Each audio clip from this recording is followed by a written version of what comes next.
आदर्श जनसेवा ट्रस्ट और श्री श्री राधाकांत जीव मंदिर पाटपुर मिलित सहयोग में दातव्य होमियोपैथिक चिकित्सा शिविर आयोजित हो जाए। शिविर को सालेपुर विधायक प्रशांत बेहेरा और समाजसेवी दिलीप दास उद्घाटन करते। शिविर में 600 जन को थंडा काश और कफर दूरीकरण छोट पिला आरंभ कर वयस्क होमियोपैथिक औषध बंटन कर मेडिसिन व्यवहार करने अभिज्ञ डाक्तर विश्वजित चक्र और दिलीप कर परामर्श देते। शिविर को राधाकांत मंदिर कर्मकर्ता माने परिचालना करते। कोरोना महामारी समय लोक सुस्थ और निरोग रखापी यह एक प्रयास बोली कहते ट्रस्ट कर्मकर्ता।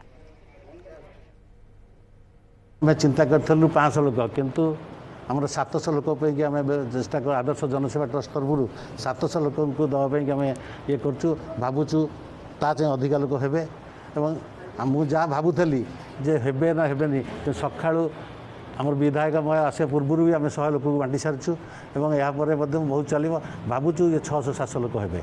कोविड-19 कोरोना बाजी विश्ववासी समस्ते आम आतंकित अवस्था अच्छा दिन दिन आम अंचल सब अंचल बढ़ी बढ़ी चली आम लोक सचेतन करने सहित कि भाव में लोक मैंने मास्क व्यवहार करेंगे सोशल डिस्टेंस मेंटेन करेंगे सहित घर रहा उचित कम ना जरूरी कम ना घर बाहर उचित नुहे से दिखे लोक सचेतन करने सहित आज आदर्श जनसेवा ट्रस्ट आम अंचल जो होमियोपैथिक चिकित्सा शिविर कर मुख्य आभिमुख्य उद्देश्य हूँ ये टीका देवा द्वारा लोकंर रोग प्रतिरोधक शक्ति बढ़ी पार जहाँद्वारा कोरोना पराजित आम मैंने विजय लाभ कर।